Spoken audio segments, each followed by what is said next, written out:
Ne üçün getməlidirlər? Çünki orada ad günlərini deyə bilərlər, uşaqlar da ad gününə gələ bilər. Müəllimə. İş yerində ad günü qeyd eləməyə, hə? Başqa? Müəllimə ad günündə gedə də bilərlər, getməyə də bilər. Amma məncə getməsinlər. Çünki həm işdən qalırlar, həm qazanc pulu yer, həm pul almalıdırlar bəlkə o gün. Bəlkə həm o gün pul almalıdırlar. Həm də məktəbə də getməlidirlər. Amma məktəbə də getmək olur, getməmək də olur. Getmək də olur, getməmək də deyirsən. Buyur. Məncə ad günü məktəbdən də daha yaxşı. Çünki məsələn qalsın geriyə, qalsın iş dəftərinə çox səhifələr gəlir. Məsələn yazırıq bu gün 3 səhifə.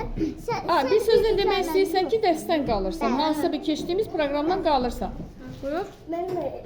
Məncə də məktəbə getməliyik. Çünki ad günü daha önəmli deyil. Çünki məktəb daha önəmlidir ki, burada məsəl üçün hamı 3 vərəq işləyir. Önəmlidir. Yəni ki, sonra da keçirmək olar da, amma yəni mütləq deyil ki, işdən qalıb sən ad günü, ya da ki, dərsdən qalıb ad günü keçirəsən. Aha. Kitablar filmdən daha yaxşıdır. Məncə filmlər yaxşıdır. Çünki bəzi filmlər var ki, ondan bir şey öyrənirik. Aha. Bəzi kitablardır. Çünki filmlərdən bir şey öyrənmirik. Kitablardan öyrənirik. Kitablarda daha ətraflı. Kitab yaxşıdır yoxsa filmə baxmaq? Film. Nə üçün?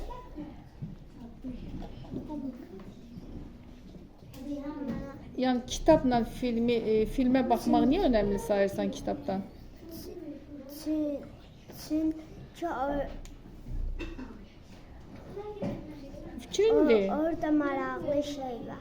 Aha, sən maraqlı görüntüyə görə deyirsən. Maraqlı görünüş. Yəni kitabda onu görə bilmirsən, filmdə görə bilirsən. Elə? Başqa? Bəncə kitab yaxşıdır. Kitabı oxuyursan, KSG-lər başlayır sonra. Biz yenə deyirəm, o bir qrupada dedim ki, dərslikdən danışmırıq. Hansısa bir roman olan, nağıl olan kitabı deyək. Nağıl kitabdan oxumaq daha yaxşıdır yoxsa filmdə baxmaq? Filmdə baxmaq. Nə üçün? Çünki filmdə baxırsan, Yaddaşında qalır. Məncə kitab baxmaq çünki maraqlıdır. Həm müəllim dərs verə bilər, həm də orada... Nağıldan danışıram. Nağıldan danışırsa, ona gedər otur. Biri var nağıl kitabdan oxuyursan nağıl, biri də var ki film baxırsan. Mən kitabdan oxuyardım. Nə üçün? Niyə sənə orada maraqlı gəlir, nəyin filmdə?